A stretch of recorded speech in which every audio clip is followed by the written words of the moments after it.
Today I want to share with us something on pot bellies, or what we would call a beer belly.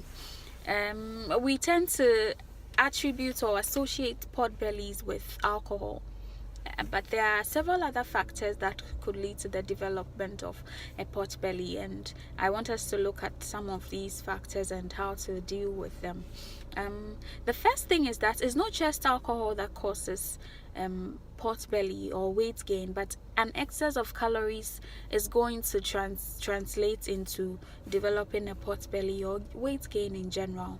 Now, where we store fat differs depending on your age, depending on your sex, depending on your hormonal balance, your hormonal levels.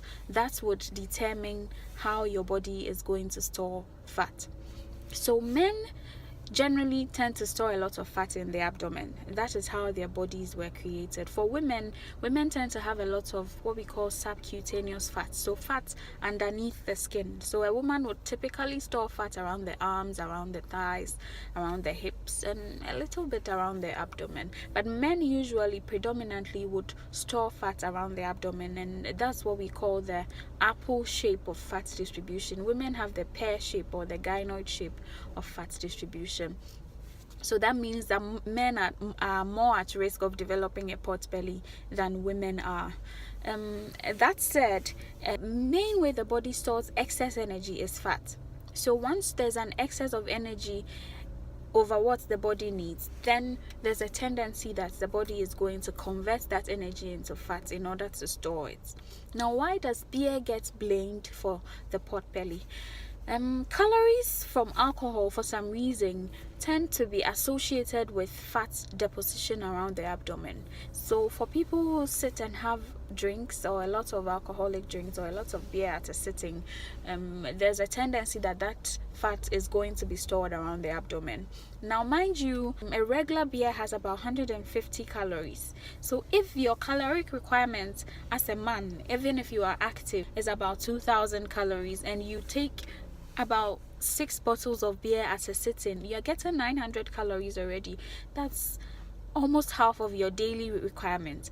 And a lot of the time, drinking of beer, having fun, sitting with friends doesn't just go alone. We take a lot of foods that are typically fattening foods. So things like kebabs, things like pizza, high calories, would add to the weight gain, would add to the amount of energy we are taking in at that sitting, and all that fat is going to be stored one way or the other. If fat is stored underneath the skin, or subcutaneous fat, which is typical in women, it is not as dangerous as if there's a lot of fat within the abdominal cavity. So fat around your organs, the visceral fat around your liver, fat around your kidneys, those are more harmful. Abdominal obesity, or having a pot belly, increases your risk of a heart disease.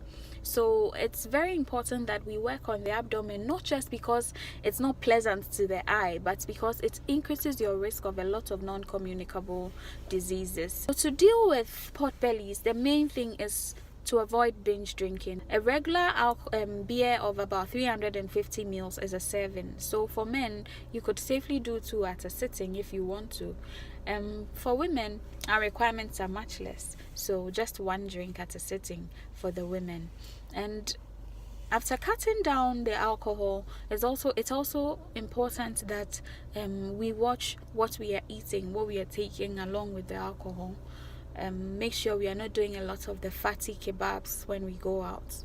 Opt for healthier things like nuts, and even those ones should be taken in moderate quantities. Exercise is one of the best ways to get rid of the belly fat. It takes activity to move the body to be able to burn the fat. So exercise is very important. If you have a pot belly, you need exercise to burn it. Belly shrinking drinks and fat burning drinks and drinking lemon in water thinking it's going to burn the fats in the abdomen are not effective. The most effective way is to get a healthy eating plan, eat well, exercise, and burn some of the fat. And don't stock up on the fat in the first place. Don't binge drink. That does not mean that for people who take in a lot of soft drinks, they are safe. A lot of sugar could also be associated. So I know people who do not take in alcohol but still have pot bellies. So just cut down the calories in general. I wish you a wonderful day. Remember to eat healthy and stay in fine fertile.